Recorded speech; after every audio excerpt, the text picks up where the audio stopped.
আশীর্বাদের দিনেই পুরো বসু মল্লিক পরিবারে সবার মন ভেঙে ছারখার হয়ে গেল। তার উপর তাদের বাড়িতে একটা বড় বিপদের অশনি সংকেত, আর সেটা যেন কুরে কুরে খাচ্ছে সবাইকে। কি হবে বসু মল্লিক পরিবারে, কি যে বড় আঘাত আসতে চলেছে সেটাই এখন দেখার। জনপ্রিয় ধারাবাহিক শুভ বিবাহ সিরিয়ালের আজকের পর্বটিতে আমরা দেখতে পাবো ঠাম্মি খুবই অসন্তুষ্ট বোধ করে ইন্সপেক্টর ফাসুতোষের এই কথাবার্তায়। তিনি বলেন ঠাম্মিকে যে আপনারা যে ওই মেয়েটার উপর, গর্ভবতী মহিলাকে, তার উপর আপনারা এরকম মেন্টালটাকে টর্চার করছেন। আমি এগুলো একদমই সাপোর্ট করি না।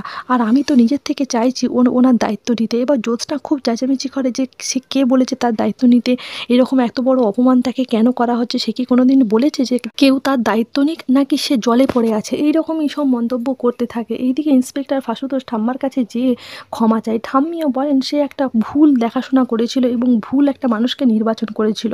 ভালোই হয়েছে বিয়েটা হয়নি। আশুতোষ তার গলার মালার হারটা যেটা আশীর্বাদ করেছিল সেটি খুলে দেয় এবং ঠাম্মারা এবং বাড়ির লোকেরা সবাই বলে তার যে হারটা এই আশীর্বাদের জন্য এনেছিল সেই হারটা তাকে বাড়ি ফিরিয়ে নিয়ে যেতে। পুরো বসু মল্লিক পরিবারে একটা কান্নার সুর। এইদিকে রেশমি কাঁদতেই থাকে এবং রেশমির বাবা খুব চিল্লাতে থাকে।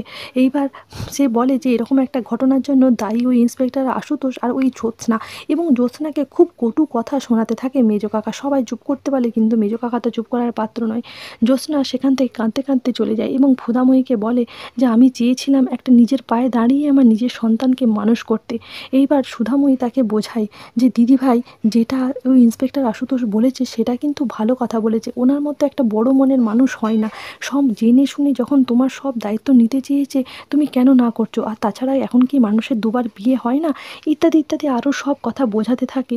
এইদিকে এই সব বোঝানোর কাছে একটু অদূরে দাঁড়িয়ে থাকে এই রেশমি, যার সাথে ইন্সপেক্টরের বিয়ে হওয়ার কথা বাড়ির লোক ঠিক করেছিল।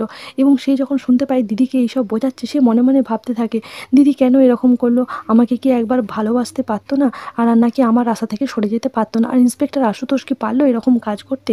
তখনই সেই আগুনে ঘি ঢালার মতো সেখানে হাজির হয় চুমচুম চুম্পা।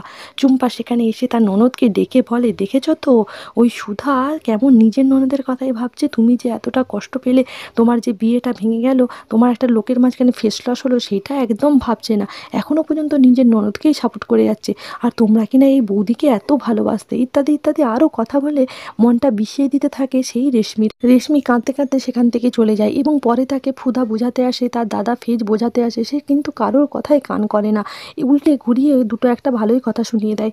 আসলে চুমচুম চুম্পা তার মাথাটা এমনভাবে ব্রেন ওয়াশ করে নিয়েছে যে সে তার সেই বাইরে থেকে বেরোতে পারে না। মিসেস চুম্পা এই সব ঘটনা ফোন করে জানায় মিসেস ফিমন হালদারকে, কারণ সেই এখন তাদের তুরুপের তাস, ও সব খবর ওই বাড়ি থেকে দেয় এবং তার বিনিময়ে সে একটা মোটা টাকার দাবি করে। এইবার সব ঘটনার খবর পেয়ে ফার্থক আর এই ইমন তো আহ্লাদে আটখানা, কারণ বসু মল্লিক বাড়িতে নিজেদের মধ্যে বিপদ লাগলে তবেই তো তাদের এন্ট্রি নিতে এবং বসু মল্লিক পরিবারকে ধ্বংস করতে সুবিধা হবে। এবং তারা নিজেদের মধ্যে বিভিন্ন রকমের প্ল্যান করতে থাকে ওই রেশমিকেই দিয়ে কীভাবে এই বসু মল্লিক বাড়ির ক্ষতি করানো যায়। এইদিকে রাত্রিবেলা অসুস্থ তেজকে সেবা করতে আসে সুধা, তার মাথায় ওষুধ টষুধ লাগিয়ে দেয় এবং ফুদাময়ীকে বলে যে তুমি কি ঘুমাবে না এখন। ফুদাময়ী বলে এই বাড়ির যেসব কাণ্ড কারখানা হচ্ছে তাতে তার একদমই ঘুম আসছে না এবং সে বুঝতে পারছে যে বাড়ির ওপর একটা বড় আঘাত আসতে চলেছে, কারণ কাঁচ ভাঙা খুবই অশুভ। এইদিকে তেজ বসু মল্লিক জানায় যে সে যে অসুস্থ, এই অসুস্থতার প্রয়োজনে যেন সুধা তাকে না বলে ঘর থেকে কোথাও না বেরোয়, তাহলে তেজ বসু মল্লিকের খুব চিন্তা হবে। আর সেই কথাই সেইটা সুধার কাছ থেকে প্রমিস করিয়ে নেয়। এইবার সুধা ঘরের মধ্যে শুয়ে পড়ে। মাঝরাত্রিরে হঠাৎ একটা দরজা খোলার আওয়াজ পায় সুধা এবং তখন সে তাড়াতাড়ি করে উপর থেকে নিচে নেমে এসে দেখে যে কেউ মনে হয় বাইরে গেছে। এত রাত্রিরে দরজা খোলার আওয়াজ, সেটা কি শুধুই মিথ্যে কথা? এই ভেবে সে দরজা খুলে একদম বাইরে যায় সেই সিকিউরিটি এবং পুলিশদের যে গার্ড আছে তাদের কাছে। তাদেরকে জিজ্ঞাসা করলে তারা বলে তাদের বাড়ির মেয়ে রেশমি বেরিয়ে গেছে রাত্রিবেলা বন্ধুবান্ধবদের সঙ্গে। পুলিশ অফিসারদেরকে সঙ্গে নিয়েই সুধা তখন বাইরে যায় এবং সে বারবার তেজকে ফোন করতে জানাতে থাকে যে সে একটু বাইরে এসেছে, কিন্তু ঘুমন্ত অবস্থায় তেজ কোনোভাবেই ফোন তোলে না। ভাগাড়ে যেমন শকুন অপেক্ষা করতে থাকে কখন মরা পড়বে আর সে খাবে, সেই রকমই এইখানে সার্থকও গেটের বাইরে দাঁড়িয়ে অপেক্ষা করতে থাকে কখন সুধা বাইরে বেরোবে আর সুধাকে যেয়ে হ্যারেস করবে, সুধাকে খপ করে যেয়ে ধরবে। এবং তাই যখনই সুধা তার পুলিশের গাড়িতে করে সেখান থেকে বেরিয়ে যায় তখনই পিছু নেয় এই সার্থক চ্যাটার্জি।